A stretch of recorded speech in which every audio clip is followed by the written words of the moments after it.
having positioned now as a fintech platform, one of the gaps that we found in providing SME financing is simply the data points. We leverage a lot of alternative data to be able to access the demographics that we want to serve, which primarily are underserved markets. And so one of the challenges that we've come to start facing now in sort of come up with a sort of like robust credit scoring model is that agriculture has so many value chains, and we can't sort of take a one-size-fits approach to provide extended financing to these demographics.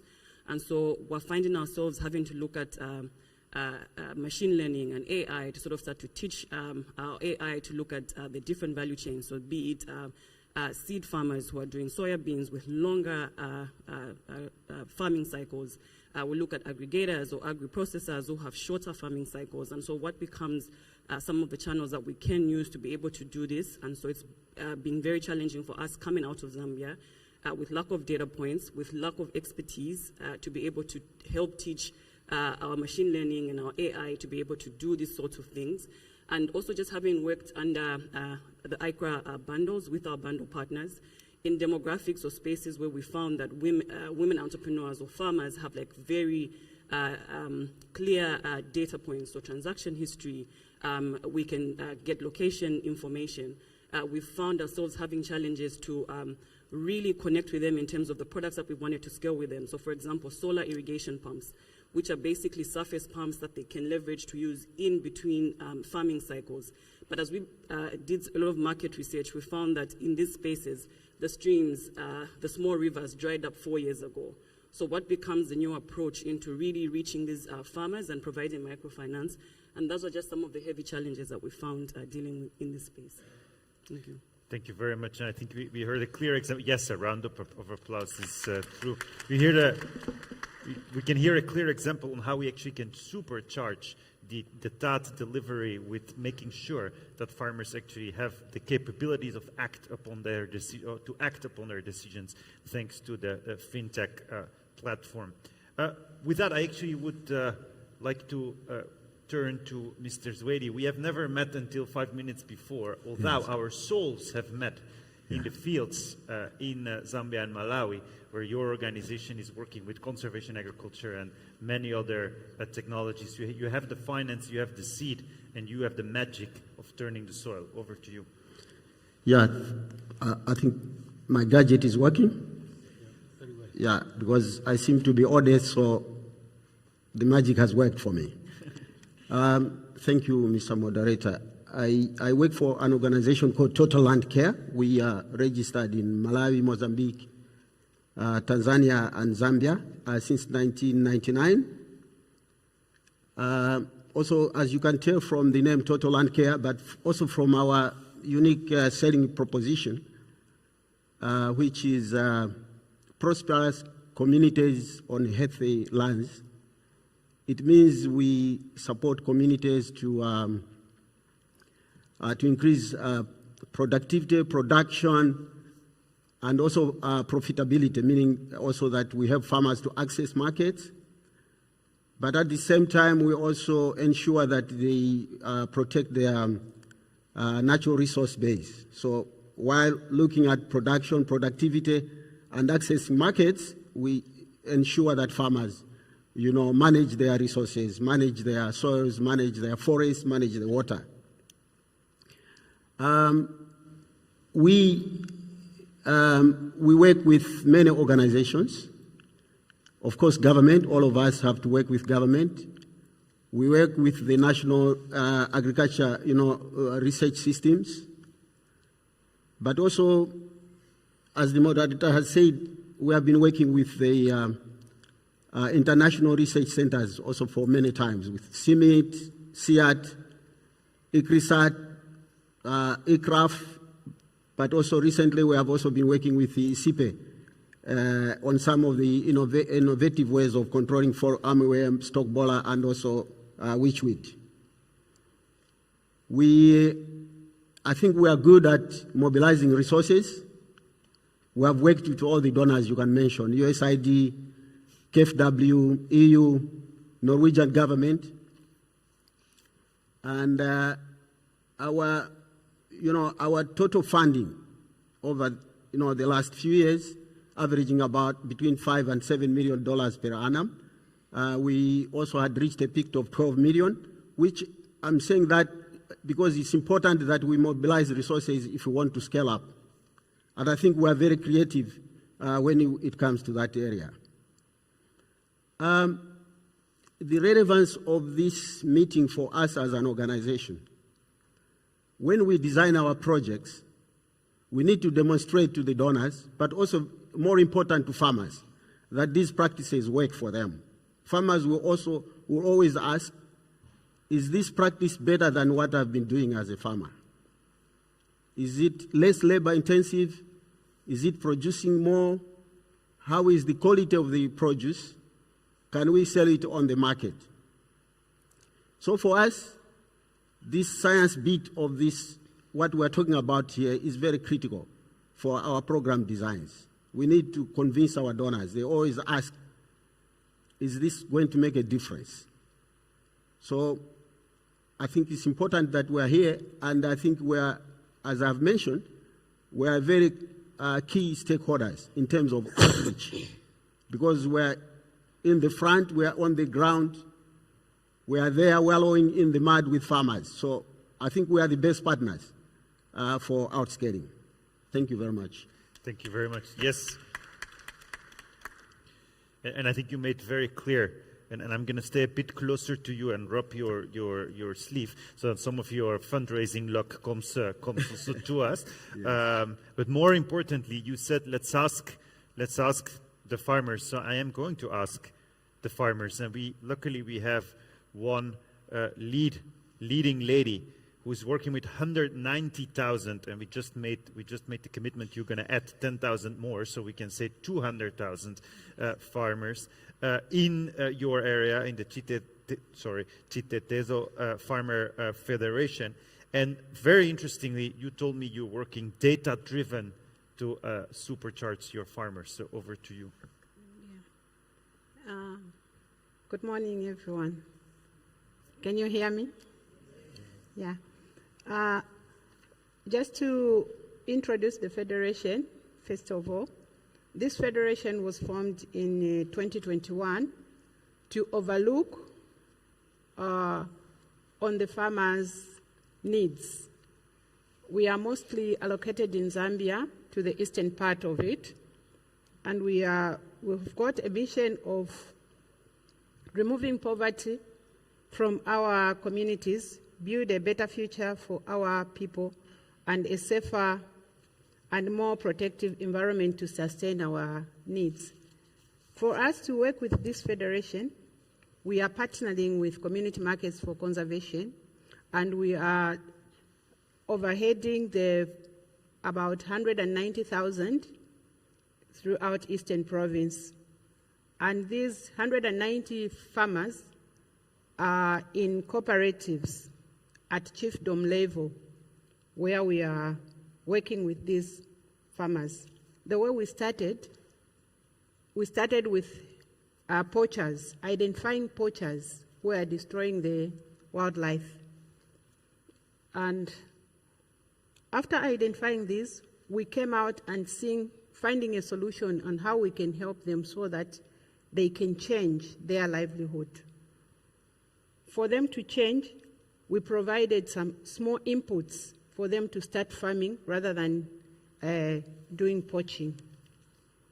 The Federation now started to identify areas where we can help the cooperatives to be more self-sufficient. So far, we have changed their lives of farmers by providing financial literacy trainings, capacity building on data monitoring. If I can mention this, the previous year, we have identified 12 cooperatives out of 62 cooperatives to go around in their chiefdoms and mobilize crop, which has become their outputs after implementing our activities on the ground. We normally farm legumes with these cooperatives, which is groundnuts, soybeans, cowpeas. these farmers, we have even found market for them through community markets for conservation at a minimum pace, because community markets for conservation just buy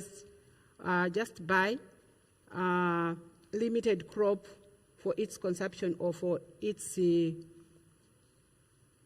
company to be running and providing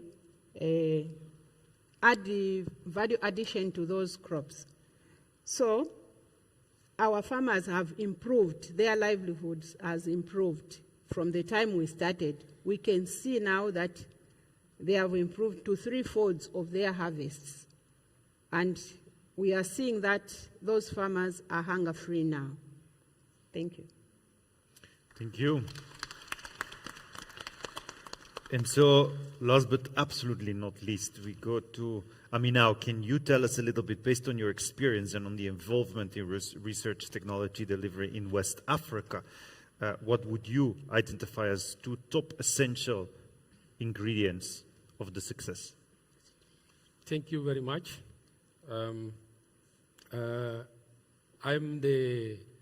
I belong to one CGIAR, and I think after the action plan, as you mentioned, we need to show that we have already some action on ground. We are not only at the action plan level, but we have already some action. So I'm leading the Regional Integrative Initiative for one CGIAR in West and Central Africa. And our scaling model in this initiative, in addition to what my brother told about partnership, we have, in addition to partnership, we have the business model. So what does it mean? It means that in our approach of scaling, of reaching million, not 100, as it was mentioned yesterday, we are not bringing directly innovation. So we start first by market opportunity, by linking the different actors, especially the producers, to the market, to give them where the demand driven. So after that, now to satisfy this demand, what we do is now where we are bringing in our technology. So it's a demand-driven approach, which is in opposite to what we used to see in terms of supply push, where we just bring our technology and say, okay, this is a new variety, adopt it. If you bring a new variety and there is no market, nobody is going to use that. So then the first level for us, as I mentioned, is to create the market. The second level is where we are bringing in the technologies, okay? And those technology, in terms of action, they are co-designed technology. So in West and Central Africa, currently we are working in 6 countries with the NAS partners. We have the NCRI in Nigeria. We have also the national, the CSRI in Ghana, the CNRA in Cote d'Ivoire, RAB in Rwanda, and also the Izabu in Burundi, and we work also with national partner in DRC. Having known that we have 22 countries in West and Central Africa, we are now trying to work with CORAF, which is the global organization of putting together all these countries in the region. And we are also working with ECOWAS, which is also a regional body for West Africa. Now, the third point where I'm bringing in terms of business model, is now by bringing our technology, we try now to use this technology to create job opportunity for the youth and women. So the regional integrative in West and Central Africa, we work also with another initiative, which is called Excellence in Agronomy. So we have, we work with the private sector in Nigeria, whereby we have digital tool, which is the rice advice, and the youth people, the youth are using this technology to provide recommendation to the farmer, and the farmer are paying back some fee. And this is a kind of private extension which help to scale our technology, but also to improve the living condition of those farmers. And this is doing also during digitalization. And with that, we think that really we can reach high number of farmers. And this model, we have been doing it with the Green Sahel. He's supposed to be here. He's not here. It's a model we have already in Nigeria, and we are aiming to scale it to other countries. Thank you. Thank you very much. Another round of applause, because I heard here partnerships, I heard financing models, I heard farmer demonstrated benefits, I heard associativity with multiple farmers so they can work together, and I heard demand driven. Now, dear panelists, I'm going to go off script, so you need to, because of time, we need to go fast. Now, we're going to ask you one last question, each of you, which is 2 elements, and you can use 2 sentences to respond. If you could ask anything to do more and better from the CGIAR, the top sitting in the front of here, what would that be? And if you could ask anything from your colleague panelists to bring into your ecosystem, what would that be? And be careful, can you give me my drought-tolerant maize? Okay, you're from our drought-tolerant maize. So this is a drought-tolerant maize. The winner of this contest will get a supercharged USB stick, which is definitely drought-tolerant maize. So who wants to start? One extra thing to ask from the CGIAR, and one extra thing to ask from whomever on the panel. Esther, you're the lioness, so go for it.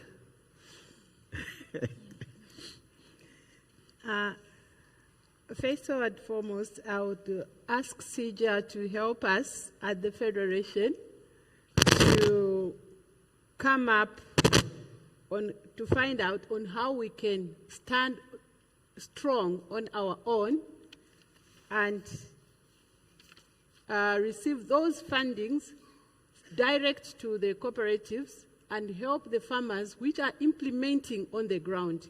Because so far, ICRA has poured interest in us, and we have moved a step further to help our farmers and see how we can improve our livelihood at community level in the villages. So we are really crying to CGIAR to come on board and see what we are doing on the ground, because this time we are protecting our environment. We've got a 100 million campaign of planting back the trees. Fantastic. And we are using a sepium tree, Grisidia sepium tree to be regenerated in the fields of our farmers, so that they can no longer depend on farmer inputs support program, which is very expensive to those farmers in the villages to achieve. So we really ask CGIAR to come on board and help us. Thank you very much. Chris, one sentence. Oh, you're the one without mic. Oh, yeah. There it goes.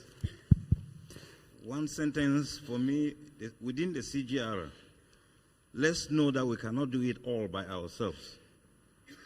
That partnership has to be extended to those who are outside the CGIAR when we need it. For example, within the third model, we brought in IFDC, International Fertilizer Development Corporation, because we knew that we cannot transform the cereals without different formulations of fertilizer. So let's make sure we reach out. If our partners demand some technologies within commodities that we don't have, let's reach out as well. We have recently reached out to World Vegetables to bring in vegetable, which is not a mandate within the CGIAR, to make sure that we fulfill the needs of our partners. Thank you. I think you wanted to say partnerships, right? All right. Evelyn, over to you. So for me, the CGIAR is to just really ramp up the business modeling tools or initiatives that they are doing with the women entrepreneurs and farmers, to be able to these women entrepreneurs to be able to build businesses that are revenue generating. I know firsthand, going through a business modeling program starting with $500 to now running a $1 million company and having raised $10 million from VC funding. And so it's very crucial for businesses, farmers, to know that they can start with 1 cob of maize, sell 2 the next week, sell 5 in week 3, sell 10 in 10 weeks time. How do we then move from 100,000, then come to CGIAR, to come to partners like ourselves who are fintechs to then provide additional financing for them to scale their businesses? And so if we then are looking for a partner, it would be on your end to be able to provide financial modeling services for the farmers and women to be able to look at their entities as businesses that generate revenue. Thank you. Thank you. Swedi. Yes. One sentence. Yeah, thank you. For me, having worked with farmers for many years, I see that we seem not to understand very well the decision-making processes within a household. And I think perhaps we should direct research also, apart from looking on the hardware side, really focusing on the household, on the community. How is the decision-making process? Because we see also a lot of adoption of the practices. One household is adopting, another one is not, despite the fact that we see there are benefits there. The markets are there. I think this type of surveys we have done, to me, they are more like touristic, just going there in the village and coming back in the afternoon, and not really following up with the households. How are they deciding? And also, I think that is very critical, given the way things are changing. Context, almost sometimes yearly or even within a day, a situation can change. And now we are also seeing all these cyclones and all that, which are impacting these households. Thank you. How do they decide? How can they sustain these things? I think if CGR can also focus in that area, for me, it will be very critical. Thank you very much. Thank you. Yeah. And with that, Aminau. Yes, just in one sentence, I think with what we have seen here today with the action plan of the one CGIAR in Africa, I want to believe that with the action that we have already in West and Central Africa, and also knowing that West and Central Africa is the biggest part of sub-region in Africa. So I really want all the CGIAR to really start the implementation of this action plan in West and Central Africa, so that very quick we can start showing a great impact on the ground. Thank you. Thank you very much. What an energy to close off. So with that, give them a round of applause. And luckily, I have 5 drought-tolerant maize, so you each get a small token of appreciation. With this, you did better than many of the previous sessions. We are right on time, only 14 minutes late. Thank you very much. So we can stay here, I believe, while we have the last. Well, let's appreciate Bram for excellent delivery. Thank you. And we're coming to the end.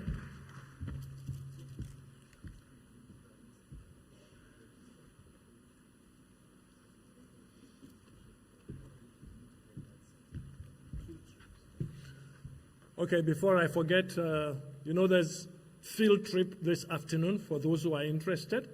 And there are numerous side events also going on starting from 2 o'clock. If you want to go to any of the field trips, you need to register first. And that registration must happen the moment you leave this room, because they are waiting to make the logistic arrangements. So please, you go in there and you will find tables where you can register if you want to go on a field trip. I'm going to invite Yemi to come and give us his closing remark. And then if he has anything, I see he was coming to tell me something, but he will do it himself. Yemi, so you... For this session? Yes. Okay, I didn't know that. Okay. Yes. All right. Good morning, ladies and gentlemen. I stand on existing protocols. It's very good to see all of you joining us at this very first plenary session organized by the 1CG. But before I give the closing remarks, I just wanted to tweak the message that Dr. Atakra sent out a short while ago on the field trips. Field trips are not for today. but we need to have an idea so we can organize the logistics of moving people. I can tell you that these field trips, they are phenomenal to see what KwaZulu-Natal has to showcase as one of the leading provinces driving South African agriculture. I've seen the places myself, and we feel so proud of what is happening in KZN that we think this is a good opportunity to bring the continent into this province and for them to see what KZN has to show. So please, the only appeal I'm making is you have to register. It's free. Register which of the locations you would like to go so that appropriate logistics can be put in place. And the way to do it, just walk through this door all the way to the end. You will see one of my staff there, Farah staff. You just put down your names and then that will be it. Now, that said, this is the very first plenary session, and it's on purpose that we have given this pride of place to the CG. You also know that the place of science in all of these endeavors in tackling the food conundrum that confronts the African system can hardly be overcome without appropriate science, without deploying the needed technologies. And how far can we go on this continent without the one CG? So there's been a lot that's been discussed. You've seen the practical implications across the board, and especially when there was a discussion around the action plan. And with these, somebody was asking me, so what is going to happen going forward? And I say that, well, there is a lot that is now being primed open for us. The field is ready, and I think that all we have to do is to, play according to the script and get this, the food question, let's get it on the right footing. On this note, I think I will now close from my comments, and we're going to move on to the next phase.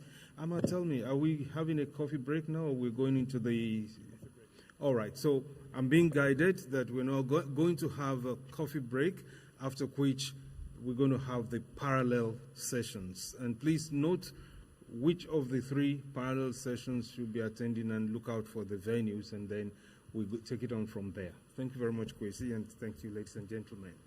Thank you, Dr. Akinbamijo, and thank you, the panel, and thank you, Bram. Let's give them an appreciation, as they go down. A few announcements. Ladies and gentlemen, you are advised to carry your bag with you as you leave. Anything that you value, carry it with you, because there's going to be some construction. We're going to have to divide this hall because of the other side events. So please carry anything that you really want to keep. Carry it with you. Secondly, there's going to be a press conference at 11:30. The principles to the action plan.